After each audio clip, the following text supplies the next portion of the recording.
ठाना आपकी क्लास चल रही है और जिसमें गुण स्थान के विषय में हमारी चर्चा चल रही है। कल हमने चौथे गुण स्थान तक का स्वरूप देख लिया था। आज पांचवें गुण स्थान की चर्चा हम लोग करेंगे और पांचवा कौन सा गुण स्थान है? देश विरत। देश विरत नाम का पांचवा गुण स्थान।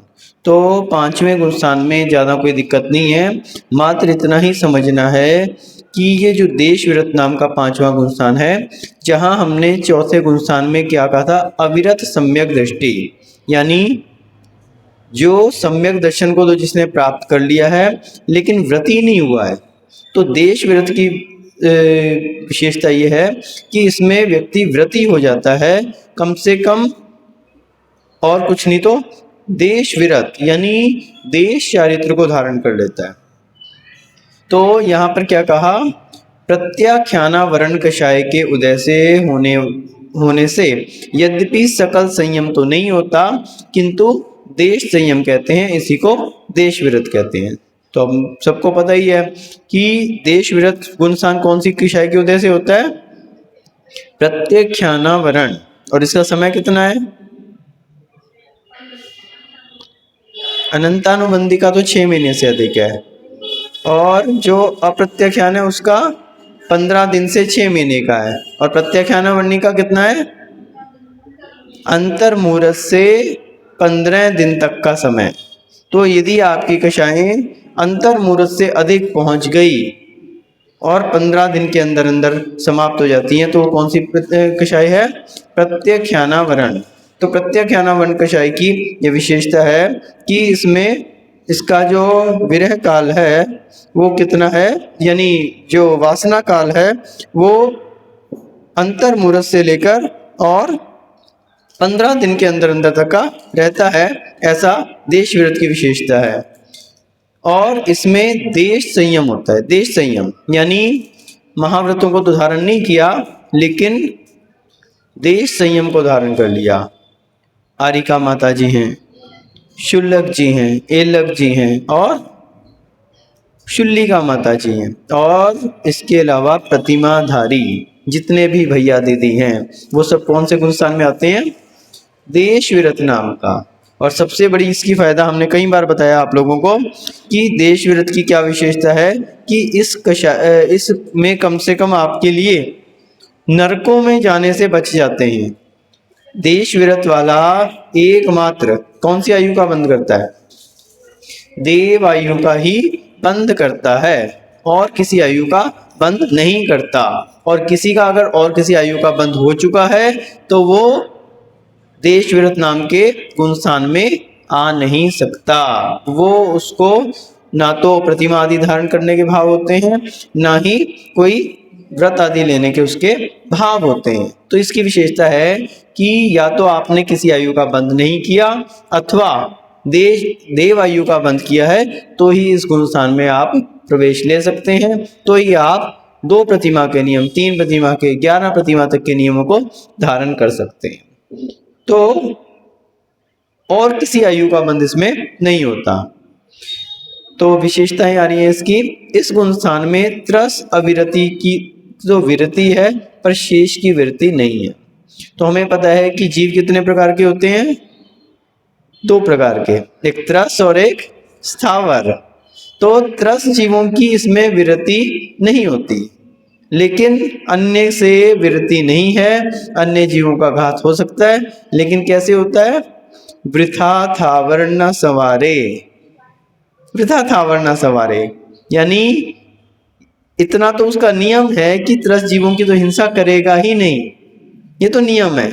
लेकिन वृथा थावर न संवारे, स्थावर जीवों की भी व्यर्थ में हिंसा नहीं करता।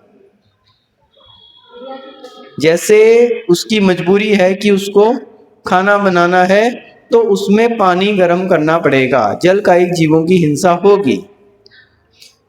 पंखा चलाएगा तो वायु का एक जीवों की हिंसा होगी। तो वो तो एक मजबूरी है, लेकिन वृथा ये महत्वपूर्ण है। वृथा थावर न सवारे, जितनी देर कमरे में रहेगा उतनी देर पंखा चलेगा और उसके बाद बंद करके आएगा।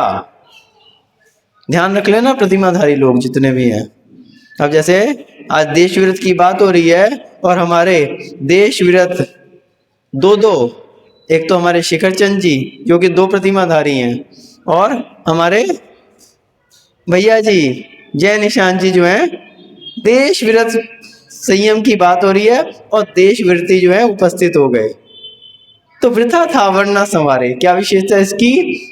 त्रस्त जीवों की तो हिंसा का उनका अभाव ही है, वो तो करेगा ही नहीं।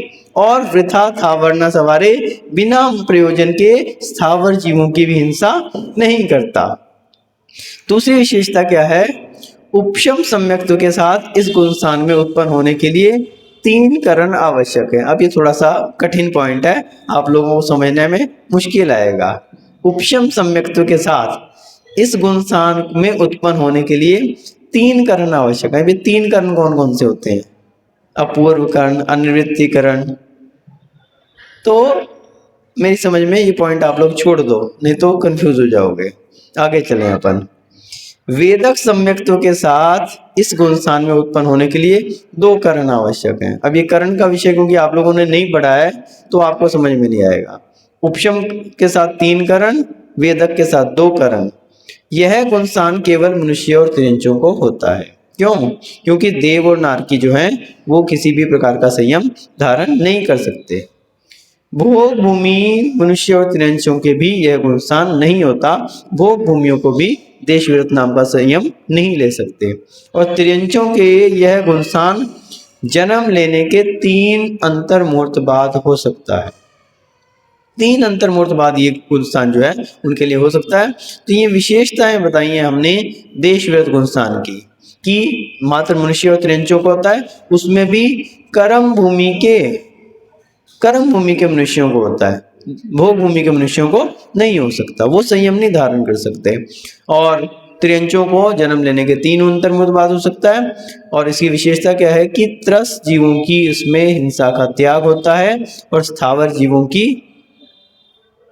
अनावश्यक हिंसा का त्याग रहता है। जो जितने भी व्रती लोग हैं उनको ध्यान रखना चाहिए, बिना मतलब के कहीं पंखा खुला ना छोड़ें, पानी को व्यर्थ में ना बहाएं। कभी भी स्नान करने का अवसर आए तो कितना पानी जितना चाहिए उतना अपना छाना और उतने में पानी में काम चला लिया, बिना मतलब के पानी नल का खुला छोड़ दिया। तो ये सब क्या है? ये उनकी अगर देश विरत गुण स्थान है तो उसमें दोष लग रहा है। और दूसरी बात हमने कही कि सभी को कम से कम अगर हम सकल संयम नहीं धारण कर पा रहे तो 2 प्रतिमा के नियम तो सबको धारण करने चाहिए, सबको धारण करने चाहिए। कम से कम अपन नरकों में जाने से बच जाएंगे।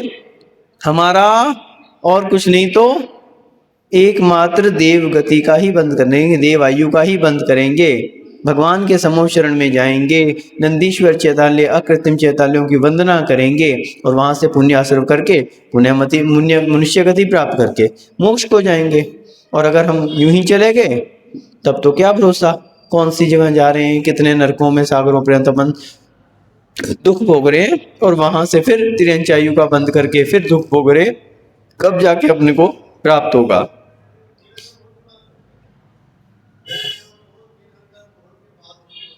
हाँ, ऐसा इसमें आया है 3 अंतर्मुहूर्त बाद जो है जन्म लेने के 3 अंतर्मुहूर्त बाद ही वो देश विरत हो सकते हैं।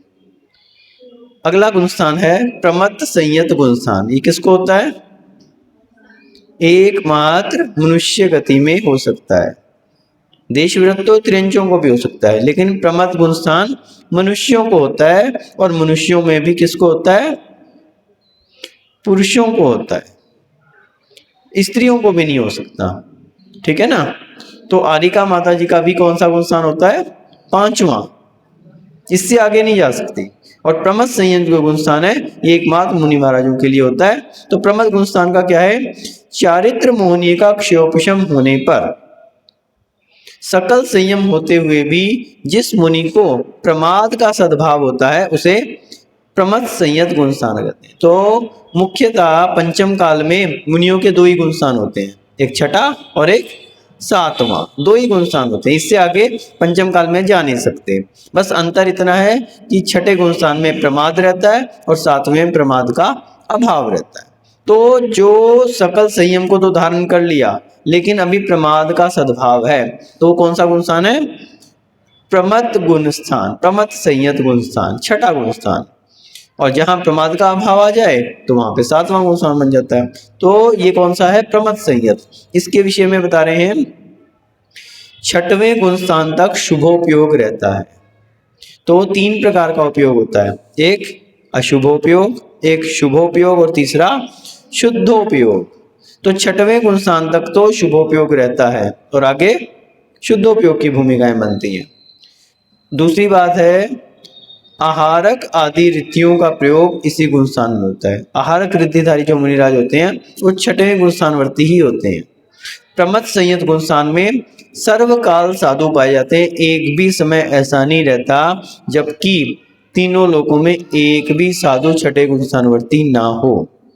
एक भी साधु ना हो ऐसा हो नहीं सकता। ये छठे गुण स्थान में हर समय साधु पाए जाते हैं। इस गुण स्थान में जीवों का निवास 2.5 द्वीप के अंतर ही है, क्योंकि मनुष्य क्षेत्र कितना है? 2.5 द्वीप का। और इसमें इस गुण स्थान में कौन हो सकते हैं? एकमात्र मनुष्य ही जा सकते हैं, त्रियंच आदि जा नहीं सकते हैं। तो ये जो है गुण स्थान कितने स्थान का है? मात्र 2.5 द्वीप के अंदर ही इस गुण स्थान वाले यानी मुनिराज जो है पाए जा सकते हैं। जब मनुष्य ही 2.5 द्वीप में है तो उससे बाहर नहीं जा सकते, तो मुनि तो मतलब ही नहीं है, वो भी सब मनुष्य ही है। इस गुण स्थान का जगन्य काल एक समय का और उत्कृष्ट काल अंतर्मुहूर्त है। ये महत्वपूर्ण बात है, एक समय का भी इसका जगन्य काल है। एक समय का, एक समय के लिए भी प्रमत्त गुण स्थान बन के और फिर अप्रमत्त में पहुंच सकते हैं और फिर अप्रमत्त से वापस प्रमत्त में आ सकते हैं। और अधिक से अधिक अंतर्मुहूर्त, अंतर्मुहूर्त का अर्थ हो गया 48 मिनट का एक मुहूर्त होता है, उसके अंदर का जितना भी समय है वो सब क्या है? अंतर्मुहूर्त है। तो एक समय से लेकर अंतर्मुहूर्त पर्यंत 48 मिनट से भी एक समय कम तक का काल इसका होता है, यानी 48 मिनट तक भी ये बना रह सकता है। 48 मिनट से एक समय कम, उसके बाद तो नियम से गुण स्थान चेंज होना ही है। और अगर सातवां नहीं बना तो पांचवें में भी आ सकते हैं, चौथे में भी आ सकते हैं, कहीं मिथ्यात्व का उदय आ गया तो पहले में भी आ सकते हैं। तो ये विशेषता है कि बाहर का बाना भले बना रहे, अंतरंग के भावों का और तज्जन्य कर्म का उपशम अथवा शिवोपशम, क्षय उपशम शिवोपशम होना चाहिए, तभी गुण स्थान बनता है। यहाँ पे क्या सिद्धांत है? ये व्यवहार की बात नहीं है। व्यवहार से तो आपको दिख रहा है मुनि महाराज है, लेकिन अंतरंग में कषाय की क्या अवस्था है? तज्जन्य कषाय का क्षय उपशम शिवोपशम हो रहा है या नहीं? और हमने चार्ट में आपको बता ही दिया कौन कौन से गुण स्थान में कौन कौन सी कषाय जो है। लास्ट में जो है ना पुस्तक के आपके आखिरी पेज पे एक चार्ट दिया है, जो आपको फोटोकॉपी करवा के दी ना पुस्तक, इसमें आखिरी पेज पे एक चार्ट दिया है। तो उसमें सब लोग देख सकते हैं कौन कौन से गुण स्थान में मोहनीय कर्म के कौन कौन सी प्रकृतियों का क्षय उपशम शिवोपशम आदि होता है। तो जो गुण स्थान है उस गुण स्थान में उस कषाय का क्षय उपशम और शिवोपशम होना चाहिए, तभी कर्णानी योग्य कहेगा कि आप उस गुण स्थानवर्ती हैं। अन्यथा बाहर से कैसा ही बाना बना रहे, बाहर से मुनिराज दिख रहे हैं और अंतरंग में मिथ्यात्व का उदय चल रहा है तो मिथ्या दृष्टि रहेंगे। यदि अप्रत्यक्षान कषाय का उदय है तो क्या रहेंगे? चौथे गुण स्थानवर्ती। प्रत्यक्षान का उदय है 5वें गुण स्थानवर्ती। और अगर संज्वलन कषाय का उदय है, प्रमाद है, तो छठे गुण स्थानवर्ती, और अगर प्रमाद का अभाव है तो 7वें गुण स्थानवर्ती रहेंगे। इस प्रकार से यहाँ पे छठवें गुण स्थान की प्राप्ति की अपेक्षा पहले 7वां और फिर 6वां होता है। जब कभी दीक्षा होती है तो पहले कौन सा गुण स्थान होता है? पहले 7वां गुण स्थान बनता है, पहले 7वां गुण स्थान। क्यों? क्योंकि विशुद्धि बढ़ती हुई होती है उस समय, बढ़ती हुई विशुद्धि को लिए भी होता है। तो सबसे पहले 7वां गुण स्थान बनता है, उसके बाद 7वें से 6ठे में आते हैं, 5वें से 7वें में पहुंचते हैं, 7वें से फिर 6ठे में आते हैं, फिर 6ठे से 7वें, फिर 7वें से 6ठे, 6ठे से 7वें, ऐसे चलता है। तो इस प्रकार से प्रमत्त गुण स्थान। और अगला है 7वां गुण स्थान, कौन सा है?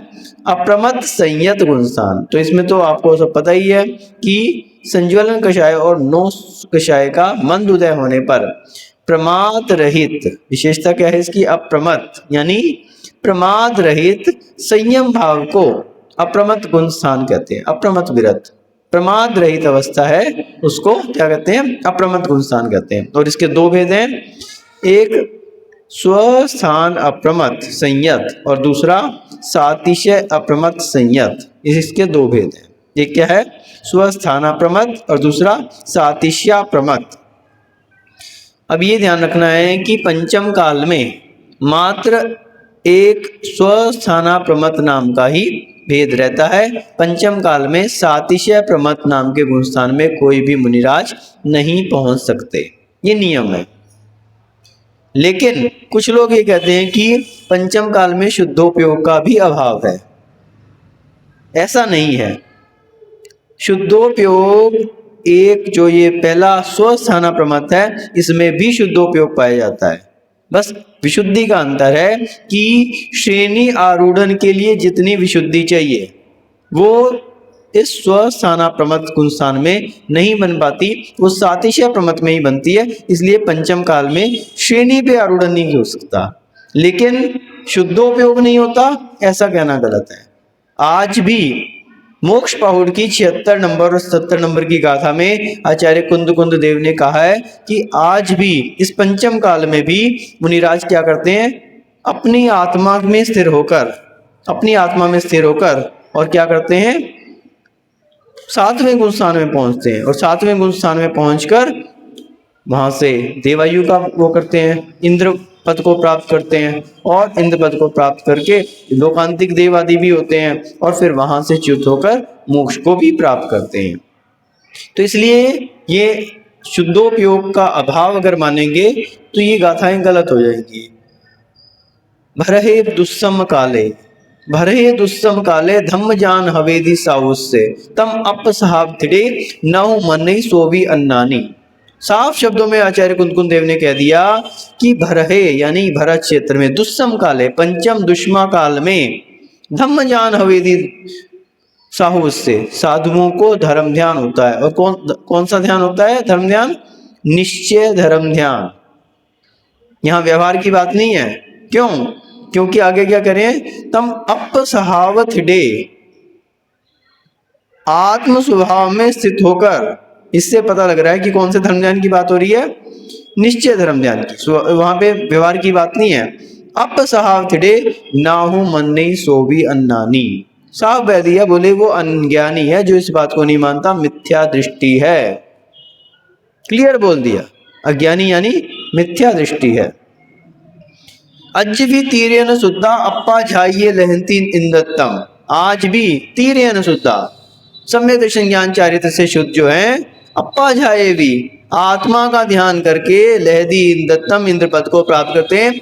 लोएतियम देवत्तम लोकांतिक देव होते हैं। तथ जुआ निबुदम बनती, वहां से च्युत होकर निबुदिम जनती, वहां से च्युत होकर कहाँ जाते हैं, निर्वाण को प्राप्त होते हैं। साफ आचार्य श्री ने कुंद देव ने 76 और 77 मोक्ष पाहुर की बात में बता दिया। और भी बहुत सारे प्रमाण हैं जिनसे ये सिद्ध होता है कि पंचम काल में भी मुनियों को क्या होता है, शुद्धोपयोग पाया जाता है। और ऐसा अगर आप विस्तार में जानना है तो परम पूज्य आचार्य श्री विराग सागर जी महाराज ने शुद्धोपयोग नाम की जो कृति निकाली है उसमें बहुत सारे ऐसे प्रमाण दिए हैं, उसको आप डिटेल में देख सकते हैं। उसमें बहुत सारे तर्क और आगम प्रमाणों से ये सिद्ध हुआ है कि पंचम काल में भी शुद्धोपयोग होता है और नियम से होता है।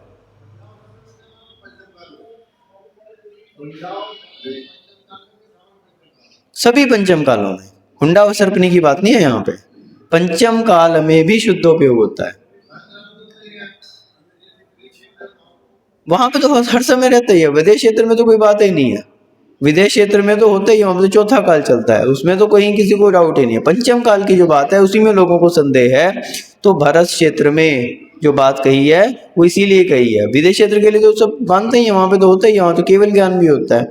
पंचम काल में विदेश क्षेत्र क्या, यहाँ भरत क्षेत्र में भी क्या होता है, शुद्धोपयोग होता है। और जो ये पहला स्वस्थाना प्रमत्त जो है इसी में हो जाता है, क्योंकि सातिशय प्रमत्त तो होता नहीं, तो स्वस्थाना प्रमथ में कब होता है? जब छठे से सातवें में प्रवेश करते हैं, बढ़ती हुई शुद्धि होती है उस समय होता है, और जब उतरती भी होती है सातवें से छठे में तो उस समय नहीं रहता। तो जो छठे से सातवें में प्रवेश करते हैं उस समय बढ़ती हुई विशुद्धि के कारण शुद्धोपयोग होता है, लेकिन सातवें से जब छठे में उतरते हैं उस समय विशुद्धि घटती हुई होती है, उस समय ये शुद्धोपयोग नहीं रहता। इस प्रकार से सातवें गुण स्थान के विषय में समझना चाहिए। आगे क्योंकि समय अपना काफी हो गया, आज लेट हो गया अपन, तो आगे का विषय अपन कल से ले लेंगे। यहाँ तक अपन को देश विरत और प्रमथ और अप्रमथ ये तीन गुण स्थानों के विषय में अपने समझना। तो ये मुख्य रूप से इसके बाद श्रेणी पे आरूढ़न की बात आएगी। ये 8वां 9वां 10वां 11वां 12वां ये क्या है? श्रेणी से विषय संबंधित है। 8वां 9वां 10वां दोनों श्रेणियों में होता है, और 11वां जो है मात्र उपशम श्रेणी में, और 12वां शपक श्रेणी में होता है। ये श्रेणी विषय जो गुण स्थान है इनको हम कल समझने का प्रयास करेंगे। ओम नमः सिद्धेभ्य।